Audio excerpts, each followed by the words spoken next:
क्या मोदी के नेतृत्व में भारत मजबूत हुआ है और ज्यादा सख्त भी हुआ है?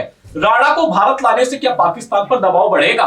क्या आपको लगता है पाकिस्तान मुंबई हमले की जिम्मेदारी लेगा? मोदी को पाकिस्तान से निपटने के लिए और कितना सख्त होना चाहिए? मुंबई हमले की यादें ताजा हो गई हैं। क्या गुनाहगारों को फांसी की सजा मिलेगी?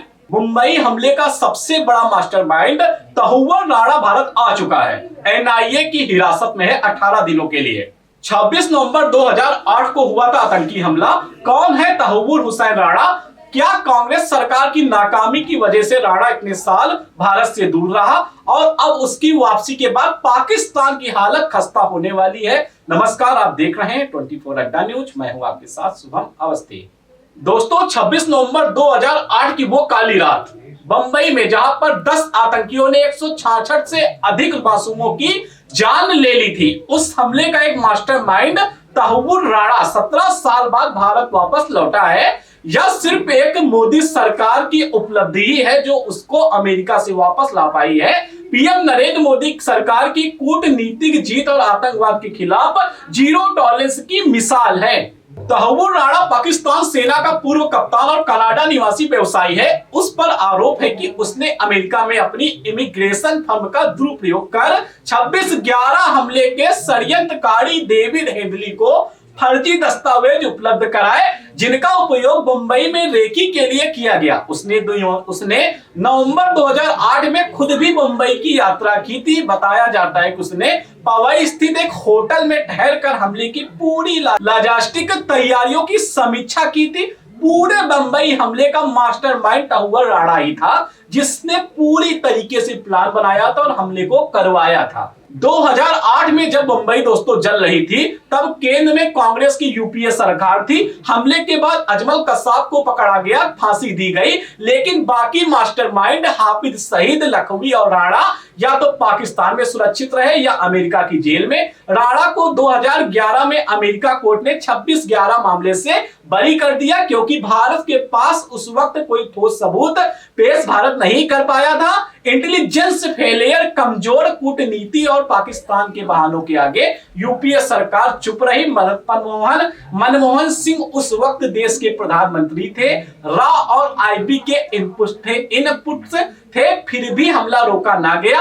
अमेरिका, ब्रिटेन जैसों से निंदा तो मिली, लेकिन संयुक्त रणनीति नहीं बनी। नतीजा 14 साल तक राणा भारत से दूर रहा। 2014 में सत्ता आने के बाद पीएम मोदी ने आतंकवाद के खिलाफ नई जंग शुरू की। 2018 में एनआईए ने नए सबूत जुटाए और राणा के प्रत्यर्पण का अनुरोध किया। 2020 में राणा को फिर से गिरफ्तार करवाया। केंद्र की मोदी सरकार ने मई 2023 में अमेरिका जिला न्यायालय ने प्रत्यर्पण को हरी झंडी दी। अगस्त 2024 में अपील कोर्ट ने फैसला बरकरार रखा और जनवरी 2025 में अमेरिकी सुप्रीम कोर्ट ने राणा की आखिरी याचिका खारिज कर दी। यह भारत मजबूत कूटनीति का नतीजा था, जिसने अमेरिका को सबूतों पर भरोसा करने के लिए मजबूर किया। आज भारत सिर्फ मांग नहीं करता, दुनिया उसे सुनती है। राणा दोस्तों कोई मामूली आतंकी नहीं है, बल्कि 26/11 का वो मास्टरमाइंड है जिसने मुंबई आकर पूरी योजना बनाई। पूरे हमले का सबसे बड़ा मास्टरमाइंड राणा था, जिसकी वापसी से अब लश्कर-ए-तैयबा और पाकिस्तानी नेटवर्क की पोल खुल सकती है। जब कसाब को फांसी हुई थी दोस्तों, उस वक्त पाकिस्तान ने उसकी नागरिकता तक से इनकार कर दिया था, लेकिन राणा के पास अब सच छुपाना मुश्किल होगा। राणा से पूछताछ की जा रही है। हाफिज सईद और लखवी आज भी दोस्तों पाकिस्तान में आजाद घूम रहे हैं, भले ही वहां के दावे कुछ और हो। राणा की गवाही से क्या भारत दुनिया के सामने पाकिस्तान को बेनकाब कर पाएगा? दोस्तों, तहुवर राणा की वापसी भारत में होने के साथ साथ पूरे विश्व की नजर भारत पर टिकी हुई है, बल्कि भारत के नए युग की शुरुआत है। नरेंद्र मोदी सरकार ने जीरो टॉलरेंस की जो रणनीति आतंकवादियों पर बनाई है, अब राणा से गहन पूछताछ की जाएगी। अभी दोस्तों पाकिस्तान की बहुत सारी गुत्थियां खुलेंगी।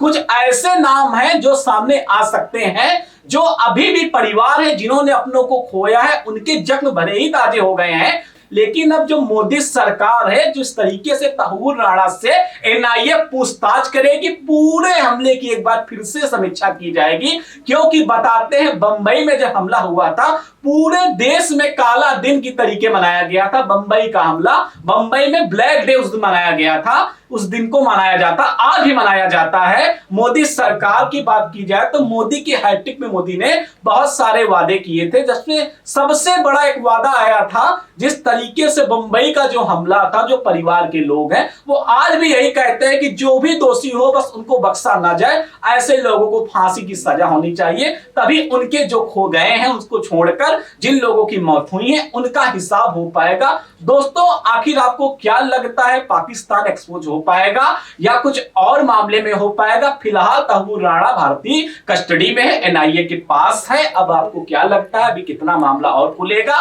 पूरे मामले की कमेंट बॉक्स में आप राय में दे सकते हैं। नमस्कार।